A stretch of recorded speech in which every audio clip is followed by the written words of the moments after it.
स्वामी दयाल की दया, राधा स्वामी सहाय, राधा स्वामी।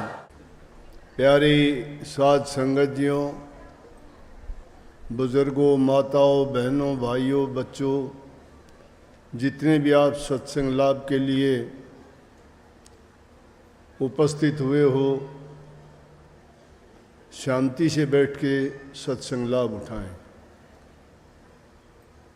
ये अक्षय तृतीया का दिन, कहने लगे जी ये तो बहुत बड़ा दिन है। अक्षय जो ब्रह्मा जी के पुत्र थे वो इसी दिन पैदा हुए थे। बहुत अच्छी बात। अन्नपूर्णा माँ का जन्मदिन भी इसी दिन हुआ था। महर्षि परशुराम जी का दिन भी इसी दिन जन्म हुआ था। माँ गंगा भी धरा पर इसी दिन आई थी। महाभारत का युद्ध भी इसी दिन अंत हुआ था। और भी कितनी इतनी घटनाएं कितनी याद रखी जाएं तो कितनी ही ऐसे विशेष बातें इस दिन हुई हैं। और सबसे उत्तम बात उसमें क्या है कि ये इतना महान दिन है। अक्षय का मतलब है कभी खत्म ना होने वाला। इस महान दिन में जो कोई काम किए जाते हैं, शुभ काम किए जाते हैं, वो हमेशा शुभ ही शुभ रहते हैं। इस दिन जो भी काम शुरू किया जाता है वो हमेशा पूर्ण ही पूर्ण होता है। तो इसलिए ये इस दिन की महानता है। सत्संग अनेकों आप रोज़ाना सुनते हो। सत्संग का मतलब ही होता है अच्छे गुण, अच्छी शिक्षाओं को अपनाना, मन में संतोष, शांति जिसके हृदय में है, बुराइयों से बच जाता है, तो वह प्रभु के नाम में लगने में उसको ज़्यादा परेशानी नहीं उठानी पड़ती। और अगर हमारी आदतें कुछ अगर खराब हों, जिस प्रकार से हमारे समाज में आजकल हालत जो देखी जाती है, नौजवान बच्चों में नशे की आदत बढ़ती जा रही है। अब एक घर में एक आदमी भी कोई बुरा काम कर देता है, पूरा परिवार उससे परेशान हो जाता है। और एक परिवार के परेशान हो जाने से वो बुराई बहुत दूर दूर तक फैलती है। कुछ लोग तो उस बुराई को देख के सबक ले लेते हैं कि बुराई से बचना चाहिए, लेकिन कुछ नादान बुद्धि के बच्चे उनको देख के उस बुराई को अपना भी लेते हैं। क्योंकि रोग और बीमारी और ये नशे, विषय, विकार ऐसे हैं जिस प्रकार से छूत का रोग। छूत का रोग एक दूसरे के पास जाने से, उसको छू देने से, उसके पास बैठने से, बात करने से लग जाता है। उसी प्रकार से विकारी इंसान के पास बुरी संगति में जाने से इंसान चाहे वो लाख प्रयास करे कि बचने का, कि वो बुरी आदत उसमें ना आनी पाए, लेकिन कभी न कभी उसको पकड़ लेती हैं। पकड़ने के बाद ऐसा जकड़ती हैं कि छोड़ती नहीं है। लाख कोशिश करने पर भी और वो बर्बादी का रास्ता बन जाता है।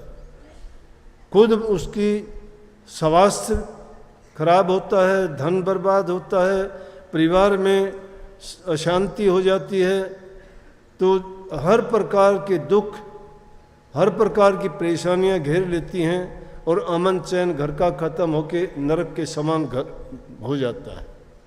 जिस घर में एक भी आदमी होता है, कितनी बहनों को, कितनी माताओं को कई बार उनकी हालत को देख के बड़ा दर्द होता है, बड़ी तकलीफ होती है कि वो बेचारी आके कहती है कि उसने घर का सब कुछ बेच डाला है और कहता है कि मेरी तरफ से कुछ भी हो मुझे नहीं करना। छोटे छोटे बच्चे, उनके तन पर कपड़ा नहीं है, खाने को उनको क्या मिलता होगा। स्कूल में पढ़ाई के दिन है, उनको कहाँ स्कूल की सोच होगी। उनको अच्छे गुण जब अपनाने चाहिए, खेलने कूदने के दिन उनके है, तंदुरुस्ती और स्वास्थ्य बनाने के दिन है। जिस देश के बच्चों का लालन पालन सही नहीं होता, जिन जवान बच्चों को अच्छे संस्कार नहीं मिलते, जिन बच्चों को माँ बाप की तरफ से अच्छे गुण और शिक्षा नहीं मिलती, तो उस समाज का, उस देश का हाल क्या होगा। कोरी बातें अगर हम सत्संग की आपके सामने कहते रहें कितनी लाखों की तादाद में आप लोग सुन के चले जाओगे, लेकिन कितने लोग उसको अपना पाओगे? और अपनाने के लिए कोई विशेष ग्रंथ, पुस्तक या मेरे वचन या दूसरे महापुरुषों के वचन की ज़रूरत नहीं है। अपने मन की सोच जब बदलोगे, आपको अपने हृदय में जब तक वो बात नहीं बैठा लोगे, जब तक उसको आप नहीं अपनाओगे, तब तक सब ये सुनना, सुनाना, कहना सब बेकार चला जाएगा। परंतु इंसान को ये नहीं सोचना चाहिए, अच्छी संगति करना चाहिए, बच्चों को अच्छी शिक्षा देनी चाहिए, अच्छे गुणों का हमेशा जब परिवार में बैठते हो, हर प्रकार से छोटी छोटी कहानियाँ, छोटी छोटी बातें जो हमारे समाज में घटित होती हैं, ग्रंथों में नहीं, हमारे समाज में रोज़ाना ऐसी ऐसी बातें होती हैं, बहुत होती हैं। और इंसान सोचते समझते भी भटक जाता है। 13वीं सदी में शेख शादी हुआ है, एक फ़कीर, बड़ा ऊंचा फ़कीर था, लेकिन उसकी अलग प्रकार की सोच थी। आडंबर से, पाखंड से बड़ी वो उनको नहीं पसंद करता था। नमाज पढ़ता था, अल्लाह में बड़ा विश्वास था, क्योंकि जो आदमी मुसलमानों में नमाज पढ़ते हैं वो अल्लाह में विश्वास करते हैं। हमारे लोग जो प्रभु के नाम में विश्वास करते हैं, भक्ति करते हैं, वो परमात्मा एक ही चीज़ है, अल्लाह ईश्वर तेरे नाम सबको सुमति दे भगवान। चाहे अल्लाह कहो, गॉड कहो, वाहे गुरु कहो, वो है, एक ही है, भाषा का फर्क है। वही सर्वशक्तिमान है, वही सबका पालन करता है, वही सृष्टि का रचयिता है। उसी की मौज, उसी की रजा और उसके हुक्म में चलना इंसान को जब आ जाए तो सब परेशानियों से बच जाता है। शेख सादी इस किस्म का था कि वो पाखंड को पसंद नहीं करता था, बड़ा विश्वासी था। सोचता था कि मालिक की जो रजा है, जो उसकी मर्जी है, वो बहुत अच्छी है। वो जिस हाल में रखता है वो बिल्कुल सही करता है। वो परमात्मा किसी को अलग हाल में नहीं रखता, इंसान अपने हालात खुद पैदा करता है। गौर से सुनो मैं क्या कहता हूँ, इंसान अपने हालात खुद पैदा करता है। थोड़ी सी आफत आती है, डामाडोल हो जाता है, थोड़ी सी खुशी मिल जाती है, फूला नहीं समाता है। एक आदमी थोड़ा सा कुछ मिलने के बाद में अपनी अकल और बुद्धि खो देता है और उसमें अनाप शनाप वो काम करने भी शुरू कर देता है। जबकि इंसान हर चीज़ से संपन्न हो जाए तो उसको अच्छे और नेक काम करने चाहिए, लेकिन यहाँ इस माया देश में उल्टा काम है। जब हर चीज़ से हम संपन्न हो जाते हैं, फिर उल्टे रास्ते की तरफ चलते हैं। जब दीन गरीबी जब किसी को नहीं मिलता तो अल्लाह के नाम की तरफ, खुदा के नाम की तरफ, भगवान की भक्ति की ओर चलते हैं। लेकिन कभी कभी अच्छा करते हुए भी आदमी की बुद्धि भ्रष्ट हो जाती है। तो एक दिन इतना विश्वासी आदमी होते हुए भी, एक दिन जब नमाज पढ़ने के लिए जा रहा था, जाते जाते उसके ख्यालात में भी इसी प्रकार से कुछ बेचैनी हुई और अलग तरह के विचार पैदा हुए कि मालिक का ये कोई असूल थोड़ा है, कोई नियम थोड़ा है, किसी को गरीब बना दिया, किसी को कैसा बना दिया, कोई अगर है वो सब की देखता है तो उसको ऐसा नहीं करना चाहिए। अब प्रभु की बातों में इंसान कोई भ्रम पैदा कर ले तो मूर्खता के सिवाय कुछ भी नहीं है। हमारे पास कौन सी ताकत है कि जिससे हम उसको, उसके हुक्म को बदल सकें? अगर वो ताकत है तो उसको हम प्रयोग नहीं करना चाहते, क्योंकि प्रयोग करने में बड़ी मेहनत करनी पड़ती है। जिसने प्रभु के हुक्म को, नियम को बदलाया, उन्होंने उसके लिए इतनी मदद करी कि प्रभु ने आके खुद उनके काज संवारे और पूछा कि बोलो कैसे तुम्हारे काम करूं। हमें तो गुरु छोटी सी बात कहता है कि नाम का सुमरण किया करो, अभ्यास किया करो, याद किया करो, निष्काम निर्लेप निर्विकल्प समाधि में जाया करो। निष्काम कभी होते नहीं, कामना सहित भक्ति करते हैं। सुमरण भी हमारा कामना सहित होता है, कामना छिपी होती है उसके पीछे। हम सुमरण क्यों करें? नौकरी मिल जाए। सुमरण क्यों करें? लड़का हो जाए। सुमरण क्यों करें? मैं धनवान हो जाऊं। सुमरण क्यों करें? मेरा रोग बीमारी ठीक हो जाए। ये निष्काम कहाँ हुई? ये सकाम है। ये दुनियादारी की चीज़ें हैं। ये वो रोग और बीमारी जो हमें इसे माया ने और काल ने लगाई है, वो खुजली है। उस खुजली को खुजाने में जिंदगी बर्बाद कर देते हैं, लेकिन नाम की तरफ आगे कदम नहीं रखते। उसको नहीं समझ पाते निष्कामता क्या है, निर्लेप क्या है, कामना रहित क्या है। कामनाओं के पीछे भागते भागते जीवन बर्बाद कर देते हैं। लेकिन उनके विचार में भी जब ऐसे ख्यालात में बदलाव आया, चला जा रहा था, देखता एक अमीर आदमी भी आया वहां से। अमीर आदमी के देखे बहुत सुंदर जूते, सोने की जरी से निकले हुए जूते पहन के आता है। उसके टूटे हुए जूते हैं, शेख सादी के टूटे हुए जूते पैरों में देख के कहता है, मैं 5 बार नमाज करता हूँ दिन में। 5 नमाजी को बहुत बड़ा मानते हैं मुसलमानों में। और उससे पूछने लगा कि आप कितनी बार आते हो यहाँ मस्जिद में नमाज करने? बोला साल में 1 बार आता हूँ।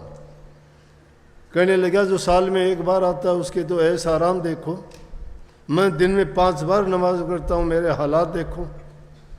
वही नहीं, विपरीत हालत। एक भक्त लोग जो प्रभु की भक्ति में लीन था, जिसकी तृष्णाएं मरी हुई थी, जिसकी कामनाएं सोई हुई थी, लेकिन एक छोटी सी बात ने उसकी कामनाओं को जगा दिया, अग्नि दे दी, लपटें उठने लगी, अनेक तरह के विचार और ख्यालात पैदा कर दिए। लेकिन प्रभु जब किसी को सद्बुद्धि देता है, उसके दिन बदलने होते हैं, और सही रास्ते पर उसका भगत जब रास्ते से डिगता है, सच्चा भगत की बात है ये। सच्चे नाटक करने वाले भक्तों की नहीं। जबान से कुछ कहते हैं, मन से कुछ होते हैं और करते कुछ हैं।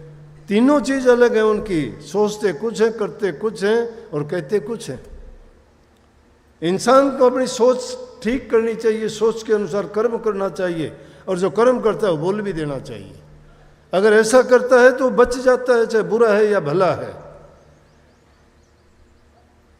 लेकिन जब प्रभु का भगत उससे डिगता नहीं, उसको गलत रास्ते पे नहीं जाने देता, संभाल लेता है, उसको किसी भी रूप में फिर वापस घेर फेर के ले आता है। मस्जिद के द्वार पे ही जब नमाज पढ़ने के बाद निकलने लगे शेख सादी, तो क्या देखते हैं, एक अपाहिज आदमी है जिसकी दोनों टांगे नहीं हैं, और वो बिना टांगों का आदमी चला हुआ आ रहा है मस्जिद की तरफ। पसीना पसीना है, टांगे हैं नहीं, हाथों को टांग बना रखी है, शरीर को हाथों से घसीटता हुआ मस्जिद के द्वार पे पहुंचता है। शेख सादी देख के उसकी मूर्खता याद आ जाती है। क्यों कि मैं कितना मूर्ख हूं कि एक आदमी के जूते देख के मैंने अपनी तुलना उसके साथ कर ली, मुझे तो अपनी तुलना इसके साथ करनी चाहिए। अमीर आदमी को देखते हो ना, तुम्हारे अंदर अभाव आ जाएगा, अभाव आ जाएगा, अच्छा नहीं होगा। लेकिन जब गरीब को, निर्धन को देखोगे तो तुम्हारे अंदर हमेशा अच्छा भाव आएगा। उसको देख के उसके विचार बिगड़े, लेकिन उसको देखने के बाद में उसको खुदा के गुणों की याद आ गई कि देखो ये ऐसा होते हुए भी उस खुदा की बंदगी के लिए आता है। मेरे तो प्रभु ने अच्छी टांग भी दी है, अच्छा शरीर भी दिया है, और उसके बावजूद भी मैं कितना परमात्मा के बारे में अनाप शनाप सोचने लग गया, तो मैं खुदा का बंदा कहाँ हुआ। ये बात है, हमारी भी सोच इसी प्रकार से बदल जाती है। लेकिन मैंने बात कही कि जब कभी भगत बिगड़ता है, प्रभु को पता है कि इसके ऊपर माया ने, काल ने अपना असर डाल दिया है, तो उसको संभालने के लिए उसको ठोकर लगाता है। उस ठोकर से संभल जाता है, वो फिर रास्ते पे आ जाता है। और जो ठोकर लगने के बाद सुधरता नहीं है, फिर भी अपनी अक्ल, अपनी बुद्धि, अपनी चतुराई, अपनी सोच में जो आदमी बड़ा बनता रहता है, फिर वो गिरता ही गिरता चला जाता है, कभी उठता नहीं है। जिस प्रकार से नामदेव जी छिपी घर में थे, कपड़ों को रंगते थे, तो कपड़ों को रंगने के लिए नदी पर ले जाते, सिर पर गट्ठर बांध के ले जाते।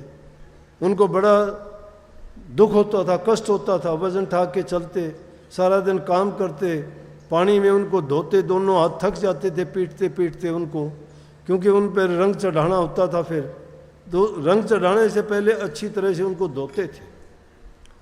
उनको लेके जाते तो मन में सोचा एक दिन, लेकिन आला दर्जे के भगत थे। नामदेव की छान खुद भगवान ने आके छपाई, उनकी पत्नी ने उसके लिए उसके ऊपर सामान पहुंचाया कि इसकी टपरी को बनाओ। इसीलिए गाते हो ना कि नामदेव की छान छपा गया, धन्ना भगत का खेत निपजा गया, द्रौपद सुधा का चीर बढ़ा गया। क्यों बढ़ा गया?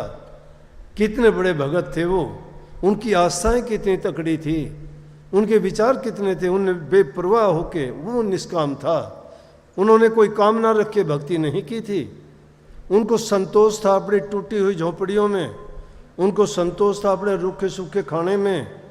उन्होंने अपनी तुलना इन दुनियादारों के लोगों की तरफ जो चिकनी चुपड़ी खाते हैं उनकी तरफ नहीं कहा था। उन्होंने तो शेख फरीद वाली बात पर अमल किया था कि रूखी सूखी खा के ठंडा पानी पी, देख फरीदा चौपड़ी मत ललचावे जी। दूसरी चीज़ों को देख के अपना जी मत ललचाओ। अपने संसाधन देखो, तुम्हारे पास कितने साधन हैं, उनमें तो तुम खुश हो कि नहीं हो। ये जब संतोष रूपी धन तुम्हारे पास आ जाता है तो सब धन फीके लगने लगते हैं। गोधन, गज धन, बाजी धन और रतन धन खान, जब आवे संतोष धन तो सब धन धूल समान। संतोष रूपी धन होना चाहिए इंसान के पास, लेकिन संतोष जब नहीं होता तो फिर तो उसको आफता लग जाती है, बीमारी लग जाती है। कभी वो धापता नहीं है, भागता फिरता है मेरे की तरह से, कभी यहाँ गया कभी वहाँ गया, ढूंढता फिरता है, मिलता क्या है? उस चीज़ को ढूंढने का प्रयास नहीं करता जिसको पाके उसकी दुनिया की सारी ज़रूरतें पूरी हो जाती हैं। उसको पाके उनको सब प्रकार की खुशी मिल जाती है। उसको पा लेने के बाद कभी दुनियादारी की किसी चीज़ की कामना ही नहीं रह जाती। और वो चीज़ ऐसी कौन सी है? वो बहुमूल्य चीज़ सिर्फ परमात्मा है। वो परमात्मा की भक्ति करके अगर हम उनको प्राप्त कर लें, उनके चरणों में हमें वास मिल जाए, तो समझो कि हमें सब कुछ मिल गया। फिर जगह जगह कोई या दुनियादारी की चीज़ों के लिए ना भागना पड़ेगा, ना उनके लिए प्रयत्न करना पड़ेगा। क्यों? जो दुनिया को देने वाला है। लेकिन हम तो अपना ईमान डिगा लेते हैं। हम सोचते हैं कि हम ये वो नहीं करते तो ऐसा नहीं होता, लेकिन वो सोच गलत है। करने को तो आज़ादी है, कुछ भी करोगे कर लोगे, कोई बात नहीं है, लेकिन परिणाम के लिए भी तो तैयार रहना चाहिए। करने से पहले परिणाम की जो सोच लेता है कभी बुरा नहीं करता, लेकिन जो करने लगता है उसके परिणाम के बारे में नहीं सोचता, वो कभी ठीक नहीं कर सकता। इसलिए कर्म तो अवश्य है, लेकिन कर्म को करने से पहले कर्म फल को सोच ले कि मैं जो कर्म करने जा रहा हूँ इसका कर्म फल क्या बनेगा, भला होगा या बुरा होगा। बुरा होगा तो कैसे भुगतूंगा, उसके एग्जाम्पल दुनिया में बहुत मिलेंगे कि किसने क्या खोटा कर्म किया था जिसके कारण इसका ये हाल हुआ। और अच्छों को देख लोगे कि किसने कौन सा अच्छा कर्म किया था जिसका ये हुआ।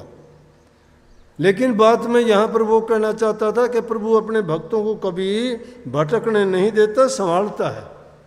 नामदेव जी ने वैसा ही किया। इन विचारों को लेके उसके मन में भी ऐसा ही विचार आ गया। जो हमेशा प्रभु भक्ति में मस्त रहने वाला, न कपड़ा लेने की बेचने की उसको चिंता थी, ना उसको पैसे की चिंता थी कितने का बेचा कैसा बेचा। बल्कि एक बार तो ऐसा हुआ कि उनके घर वालों ने कहा कि तू तेरा कपड़ा बेचने जाता है, हमारा भी बेचाना बाज़ार में। कपड़ा बनते थे, कपड़ा लेके गया बाज़ार में, वहाँ किसी ने लिया नहीं लिया तो क्या किया, वापस आ गया। कहने लगा कि तू कपड़ा दे के क्यों नहीं आया? बोला किसको देता, किसी ने खरीदा ही नहीं। बोला नहीं, सब उधार मांगते थे। बोला उधार में दे देता फिर। बोला उधार में तो मैं अब दे आता हूँ। उठा और उन कपड़ों को लेके चला गया और जाके थोड़ी दूर पे और पत्थरों के ऊपर एक एक कपड़ा डाल के आ गया, एक पत्थर घर ले आया। कहने लगे क्या किया? बोला कि उधार में दे आया। कपड़ा किसको दे के आया? कि दे आया पत्थरों। किसी ने आके बताया ये तो पत्थरों पे डाल के आ गया, लोग उसको उठा ले गए। बोला अरे मूर्ख ये क्या किया? नहीं। बोला नहीं, वो पैसे देंगे टाइम पर देंगे, उसका जामन भी ले आया हूँ, ये जिम्मेवार है। और जब टाइम आया तो प्रभु किसी का रखता नहीं है, हमारा इतबार डगमगा जाता है, विश्वास नहीं रहता, हमारा विश्वास नहीं रहता। इसलिए भक्तों को दृढ़ संकल्प के साथ विश्वास, श्रद्धा, यकीन दृढ़ रखना चाहिए। कितनी बड़ी बात है, जिसने आज तुम्हें दिया है वो कल भी देगा, जिसने आज तुम्हें दे रखा है वो कल भी देगा। ये सिद्धांत बनाओ अपना जीवन में। ये नहीं है कि जिसने आज दे दिया तो कल नहीं देगा। कल की परवाह करते हो, कल की परवाह करने के लिए आज बुरा कर देते हो। आज जो जीते हो इसमें अच्छा करना सीखो, नेक कर्म करना सीखो, पुण्य के कर्म करना सीखो। और सबसे बड़ा पुण्य है प्रभु की भक्ति का। प्रभु की भक्ति जब करते हो सारे कर्म उसमें शामिल हो जाते हैं, सब के सब। और ऐसे करते हुए जब कभी तुम भटकोगे तो तुम्हारी संभाल भी अपने आप करेंगे वो। जब तुम्हें दुख विपदा पड़ेगी तो भी अपने आप तुम्हें संभाल करेंगे और तुम्हारा सारा काम सही करेंगे, सद्बुद्धि देंगे। और तुम पाओगे नतीजा बाद में, फिर पता लगेगा ओह ये मेरी कितनी बड़ी भूल थी, मैंने कैसे गलती की, क्या किया। नामदेव जी जब ऐसा सोच रहे थे कि परमात्मा मेरे साथ ऐसा क्यों करता, मुझे भी ये लोग घोड़ियों पे चढ़े फिरते, मुझे भी एक छोटी मोटी घोड़ी दे देता तो मैं भी अपने कपड़े उसके ऊपर लाद के ले जाता, धो के ले आता और उसको घर में लाने में मुझे परेशानी नहीं होती। बस ऐसा ही विचार करते करते आ रहा था। इतनी देर में एक पठान आ गया। पठान घोड़ी पे सवार था। पठान की घोड़ी ने बच्चा दे दिया, बच्चा पैदा हो गया। पठानों का राज था। नामदेव को बोला ओए छिंबा इधर आ। गया, बोला कि हाँ जी बोलो। अब भगत तो बेचारे गरीब होते हैं, उनको कोई कुछ भी कह दे वो डरते हैं। ना उनमें कोई ताकत है ना कोई अहंकार है, उनके पास तो नम्रता, दीनता, अधीनता। और बड़े सादगी से बोले हाँ जी बोलो पठान साहब। बोला कि इस घोड़ी के बच्चे को उठा रहा, आगे आगे होके चल। घोड़ी के बच्चे को उठा लिया बेचारे ने कंधे पे डरता हुआ। आगे आगे वो चलता है, पीछे पीछे पठान है। पठान कहाँ जाना है? वो बोला जी कहाँ लेके चलो इसको? बोला द्वारिका। द्वारिका? द्वारिका मुगल होके द्वारिका कहाँ ले जाएगा? द्वारिका तो हिंदुओं का धार्मिक स्थान है, वहाँ तो कोई ऐसा देखने में मिलता ही नहीं। वहाँ पठान कहाँ से होंगे? जब चलते चलते सोचता है प्रभु को, फिर कहता है हे मालिक कितना गलत किया तूने मेरे साथ। मैंने घोड़ी चढ़ने के लिए मांगी थी, तूने घोड़ी मेरे ऊपर बैठा दी। मैंने मेरे लिए सुख के लिए मांगी थी, उल्ट बात सुन ली मेरी तो, कि देखो उल्टा मेरे ऊपर ही लदवा दी घोड़ी। लेकिन उल्टा ही ख्याल आ गया कि पठान और द्वारिका क्या क्या मतलब। मुड़ के देखा तो प्रभु के दर्शन हुए। बच्चे को नीचे फेंक के कहने लगा अब मैं आपको मजाक करने के लिए मैं ही मिला, मैंने घोड़ी आपसे ये मांगी थी। बोला कि मैं मेरे भक्तों को ऐसी चीज़ नहीं देता जिससे वो बिगड़ जाएं, उनको ऐसी चीज़ें मैं कभी नहीं देता।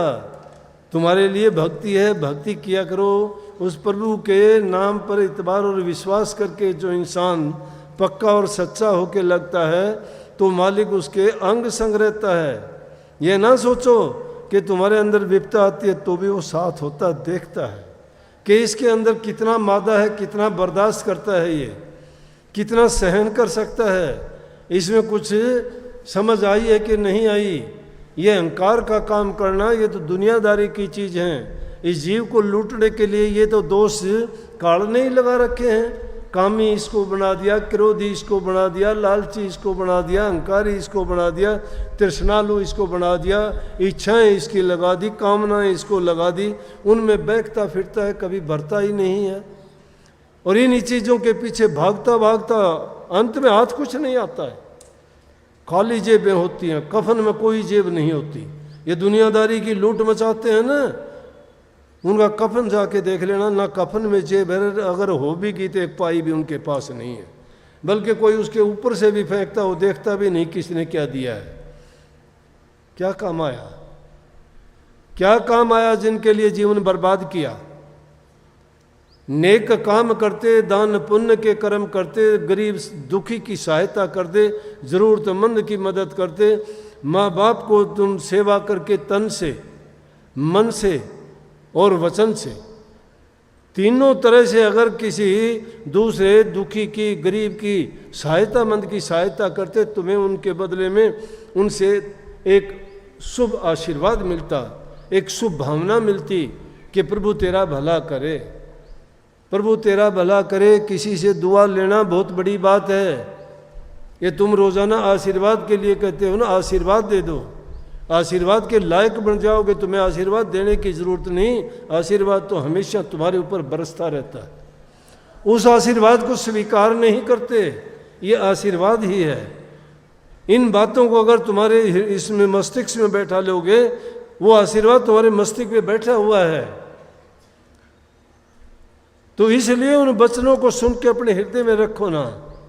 तुम्हारा हृदय कोष भरा हुआ है दुनियादारी की बातों से, उसके खजाने में कोई भी तुम्हारा अच्छा वचन नहीं है, अच्छा कर्म नहीं है, अच्छी समझ, अच्छा ज्ञान नहीं है।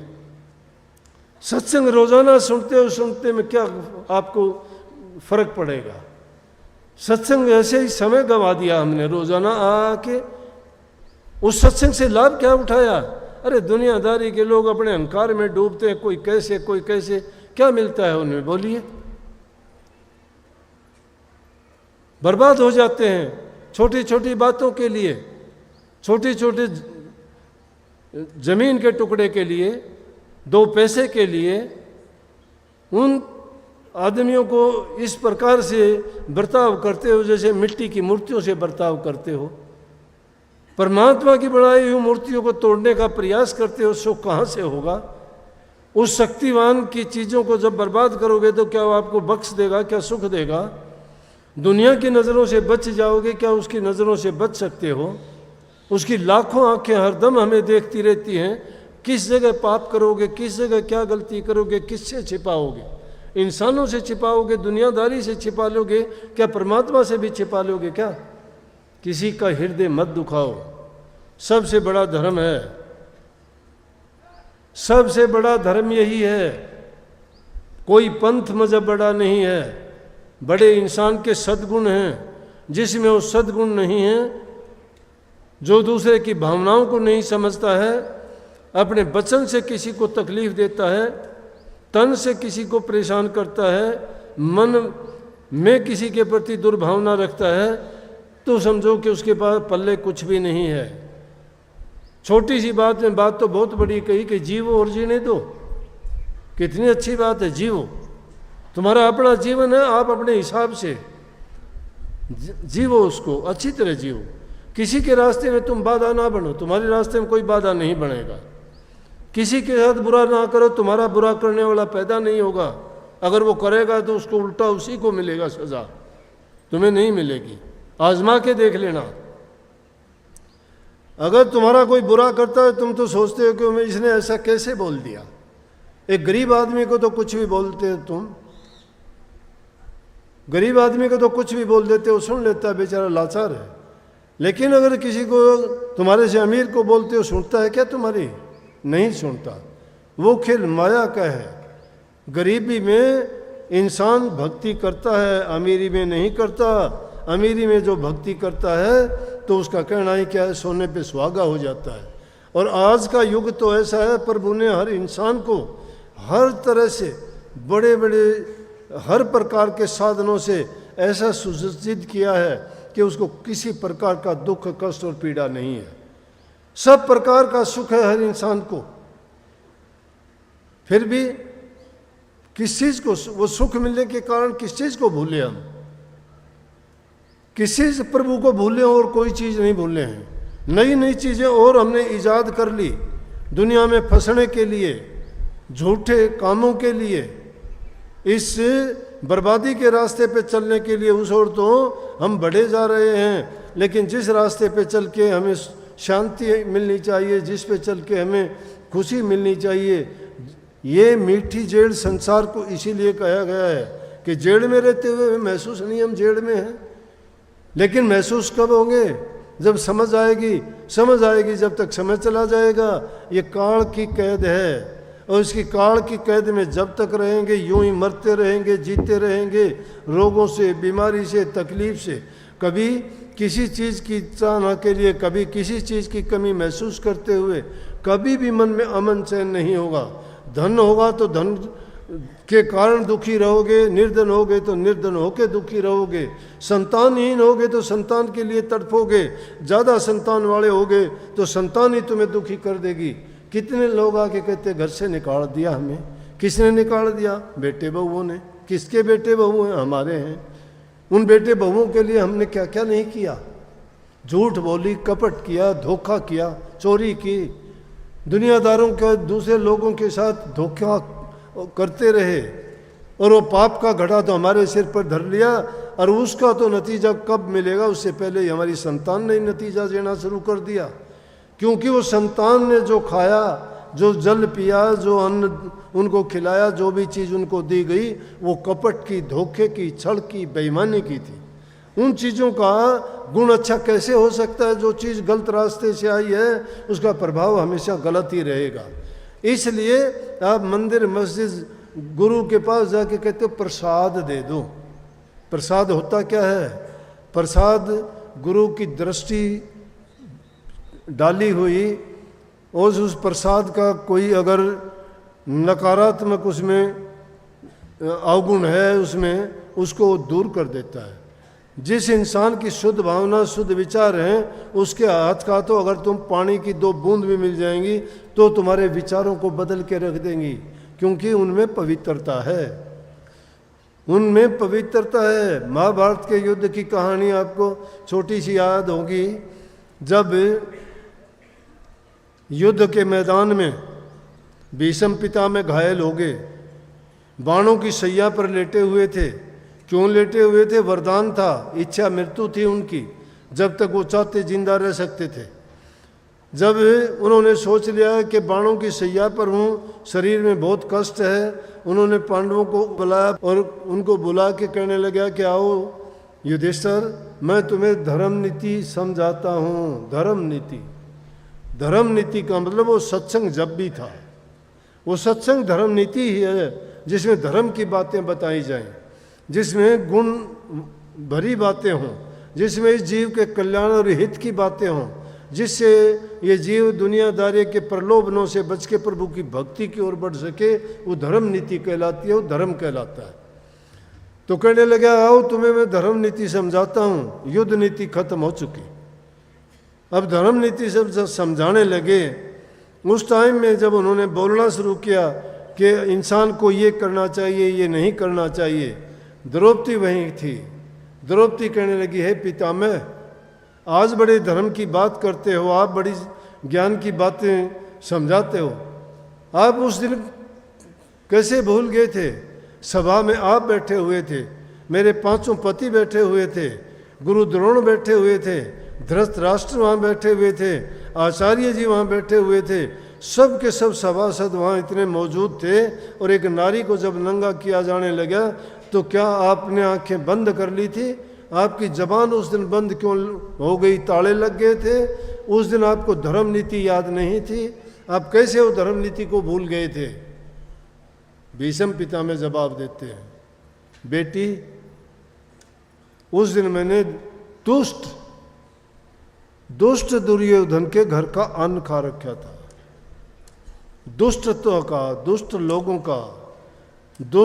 लोगों का अगर कोई भी अन्न, कोई भी चीज़ इंसान ले लेता है तो उसको उसका दोष लगता है, उसका अवगुण उसमें शामिल होता है। कहने लगा इसलिए मैं सब धर्म नीति को भूल गया था एक दुष्ट का अन्न खाने के कारण। इसलिए कही है कि इंसान को शुद्ध अन्न खाना चाहिए। शुद्ध अन्न कैसा? पवित्र अन्न। पवित्र अन्न कौन सा होता है? अपनी कमाई का, हेरा फेरी का, झूठ कपट का, इन चीज़ों का जो गलत तरीके से आता है वो कभी भी ऐसे आदमी देखे मैंने जिंदगी में देखे। उनके बड़े अफसर थे और उनके घर में छोटे अफसरों ने कोई चीज़ भिजवा दी उनकी गाय भैंस के लिए, नाम नहीं लूँगा मैं, अच्छी बात नहीं है कहने। तो वो जब अफसर घर में आके अपनी पत्नी से पूछने लगा ये बोरी किस चीज़ की है? कहने लगी ये बिनोले की है। कहाँ से आए बिनोले? कि वो आदमी दे के गया। क्यों दे के गया? पैसे दिए उसको? बोला नहीं। तो क्यों लिए? उसी टाइम बुलाया और वो बोरी उसके वापस घर डलवा दी। बोला कि आज ये रिश्वतखोरी का दिया हुआ मेरे बच्चे, भैंस खाएगी, दूध देगी, दूध में इसी का अंश होगा और वो मेरे बच्चों को बिगाड़ के रख देगी। इसलिए अन्न जल पवित्र होना चाहिए सत्संगियों के लिए, संगति अच्छी होनी चाहिए, नेक इंसानों में बैठना चाहिए। जब भी बैठते हो सत्संग, सतगुरु और वचन का जिक्र होना चाहिए। जहाँ कहीं भी होते हो वहाँ प्रभु का गुणगान होना चाहिए, जिससे तुम्हारे विचारों की शुद्धता बनी रहे, मन में कोई किसी प्रकार के विकार घर ना करे। अगर एकांत में होते हो या कहीं बैठते हो, सत्संगी हो, फिर भी जिक्र किस चीज़ के करते हो? उल्टी सीधी बातों के जिक्र करने में क्या फ़ायदा? उल्टी सीधी बातें करने से एक तो टाइम तुम्हारा व्यर्थ जाएगा, मन में तुम्हारे कचरा भर जाएगा, जो तुम्हें उठते बैठते तुम्हें सोचने के लिए मजबूर करेगा कि फला आदमी का ये हो गया, उसने ऐसा क्यों किया। अरे अगर तुम उस वक्त में प्रभु के किसी गुणगान का, किसी घटना का जिक्र करते और हृदय में और मस्तिष्क में उस चीज़ को रखते, तो आपको सपने में भी सपना कोई आता तो ऐसा ही सपना आता जिसमें आपको या तो प्रभु के दर्शन होते, या कोई संत महात्मा फकीर के दर्शन होते, या कहीं ऐसी जगह तुम सत्संग सुन रहे होते। तो इसका मतलब है कि वो शुद्ध वचन, पवित्र वाणी, अच्छी संगति इंसान को सौपन, सुसुप्ति और जागृत, ये तीन अवस्था जीव की हैं। जागृत में हम यहाँ बैठे हुए हैं, सुसुप्ति की हालत है निद्रा की अवस्था में, और तीसरी है सौपन। सपन जब आता है तो आदमी का मन शरीर को छोड़ के बाहर निकल जाता है, घूमता है। इसीलिए तो आपको पता लगता है कि आज सपना आया, पहाड़ों में चला गया, नदियों में चला गया, वहाँ गया। शरीर तो वहाँ था, तुम तो नहीं गए, मन तो गया, मन नहीं सोया था। लेकिन अगर दिन की घटनाएं तुम्हें याद आती तो सपने में भी वही आती, सपन भी उनका आता, जागृत अवस्था में भी तुम उस घटना को सोचते, जैसी बीतती है उसको सोचते ही हम। इसलिए संतों ने कहा संत मत ऊंचा क्यों है? नहीं तो कर्मकांड, और उर्दू में इसको शरीयत कहते हैं। शरीयत वाले और कर्मकांडों के लिए भक्ति बड़ी मुश्किल थी, बहुत कठिन थी, शरीर की बहुत साधना कठिन करनी पड़ती है उनमें। लेकिन इस युग में संतों की मेहरबानी देखो, हमारे लिए उन्होंने भक्ति को न सहल और आसान कर दिया, सूरत शब्द योग बता दिया। इसीलिए इसमें शब्द में मैंने लिखी न कि राधा स्वामी जिंदा मत है, बाकी सब झूठी बकबक है। कही कि नहीं, जिंदा मत क्यों है? जिंदा मत इसीलिए है कि अभी करो और अभी पाओ। अभी करोगे अभी तुम्हें पता लग जाएगा तुमने क्या किया है, क्या पाया है। संत मत का सूरत शब्द का योग तुम्हें अभी पर्चा देगा। जैसा तुम करोगे तुम्हारा हृदय पवित्र होगा, तुम्हें खुद पता लग जाएगा। अब उन चीज़ों के लिए लोग तो कठोर साधना करते हैं, कोई त्राटक का करता है, कोई तप करता है, कोई वचन सिद्धि के लिए करता है, कोई और दूसरे तरीके अपनाता है। लेकिन सूरत शब्द के योग में सारी चीज़ें हैं, पांचों तन मात्राएं, पांचों मन मात्राएं, इन सब को काबू करने के बाद में 25 सब के सब उनके ख्यालात में होते हैं। जो वो सोचता है, जो वो करता है, गिनती करने की ज़रूरत नहीं।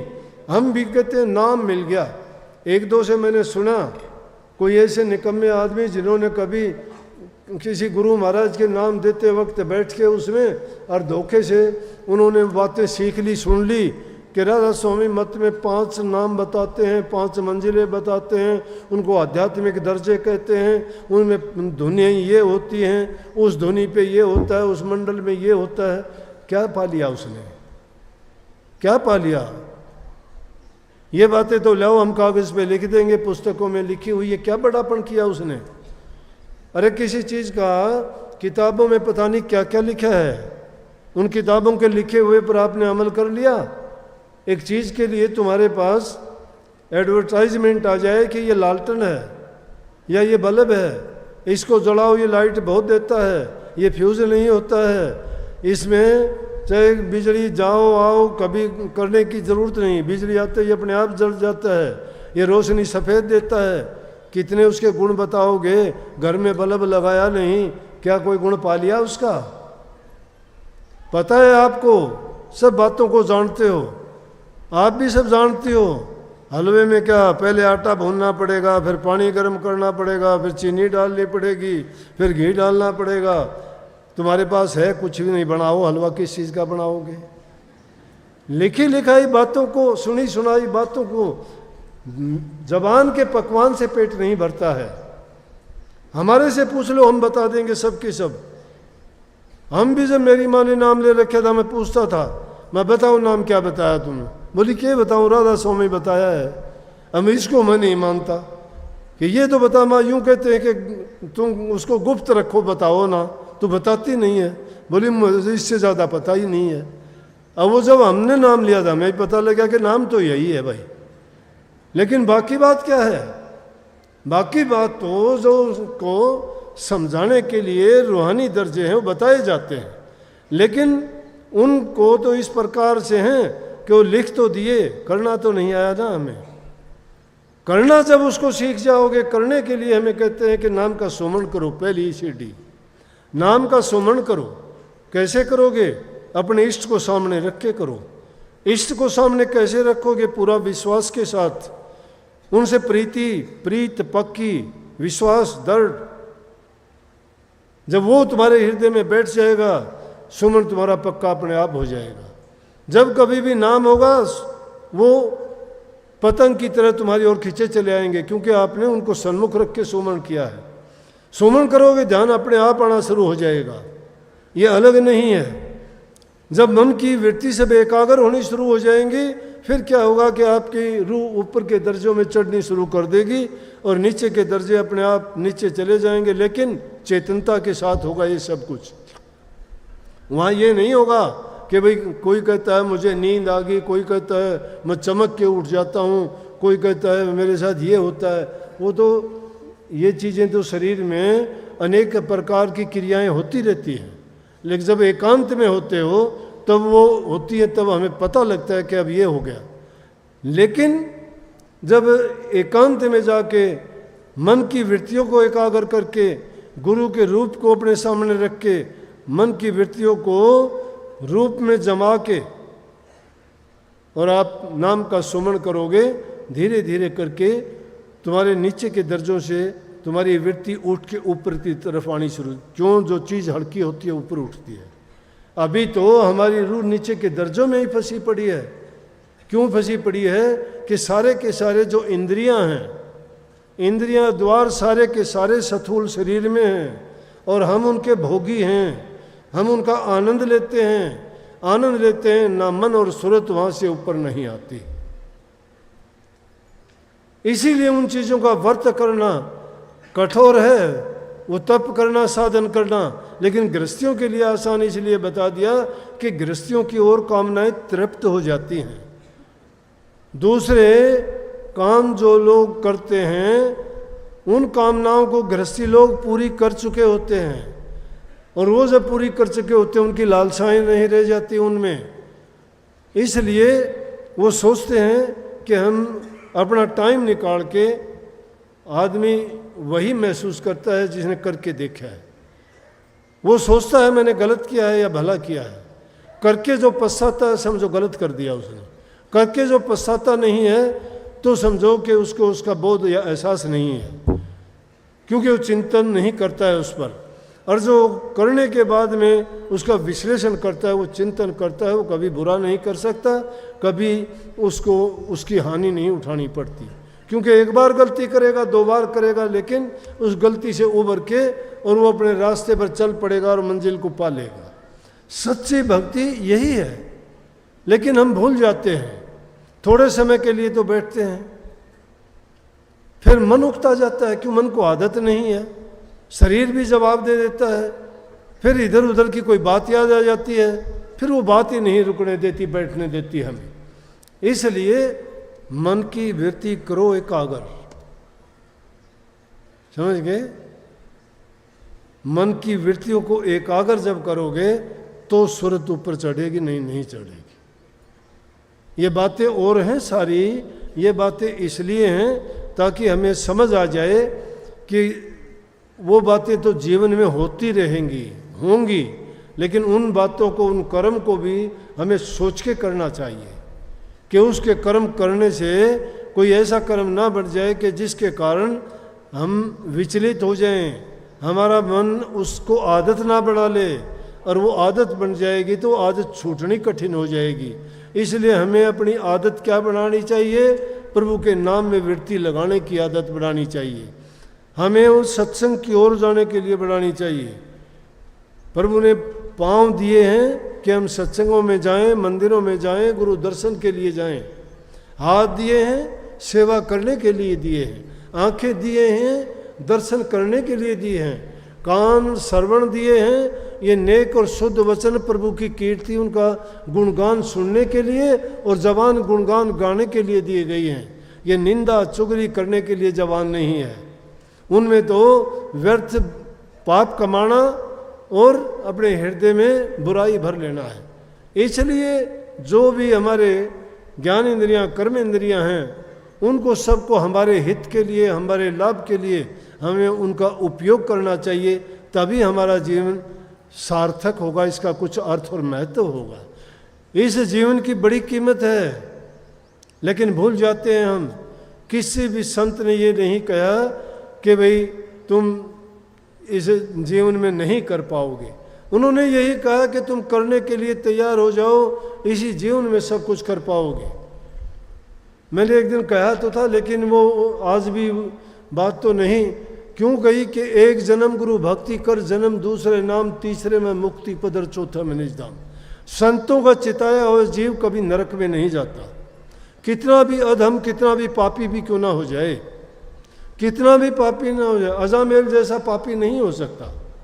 अजामेल भी ऐसा दुष्ट, सब गुरु की बातें उन्हें गौण कर दी, गुरु की शिक्षा को अनसुना कर दिया, कोई बात नहीं मानी, वैश्यागामी हो गया, पिता का वचन नहीं माना, राजा का नहीं माना, शहर से बाहर भेज दिया गया, वैश्या के साथ रहना शुरू कर दिया, जीवन बर्बाद हो गया उसका, पक्षियों को मारना शुरू कर दिया।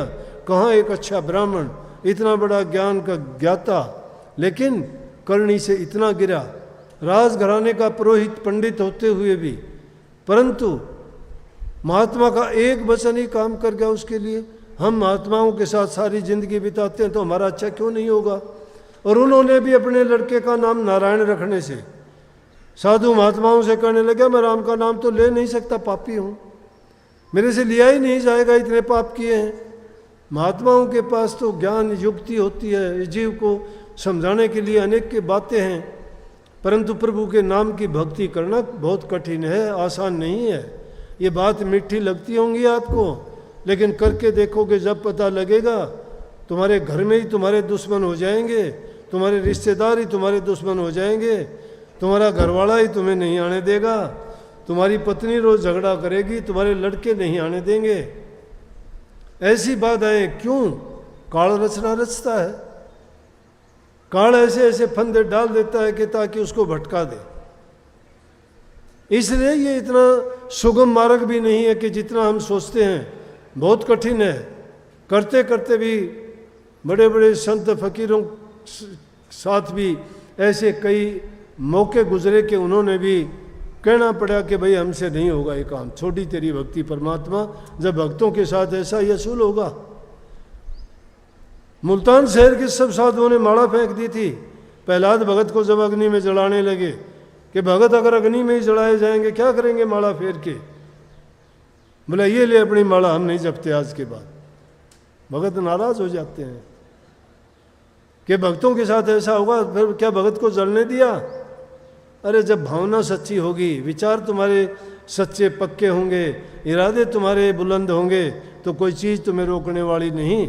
हाँ, अगर तुम बैठ जाओगे तो मैंने कहा तुम्हारे रिश्तेदार, तुम्हारे भाई बंधु, तुम्हारे प्यारे, तुम्हारे सबसे हितकर होंगे, तुम जिनको अच्छा मानते हो। कई बार आके कहते हैं कई बच्चे, बोला जी माफ़ करो, मैं क्या हो गया? बोला जी शराब पिया दी। मैं किसी ने बोला दोस्तों ने, मन नाला एक आदमी दोस्त भी कहता है उनको। दोस्त कभी किसी का बुरा करता है क्या? वो तो तेरे दुश्मन हुए। जब इतने दिन हो गए तू नहीं पीता था, तुझे पिलाई, तो इसका मतलब दुश्मन है तेरे वो। दोस्त तो वो होता है जो कभी दोस्त का बुरा नहीं करता। हमारा अपना कौन है जो हमारा भक्ति में साथ दे,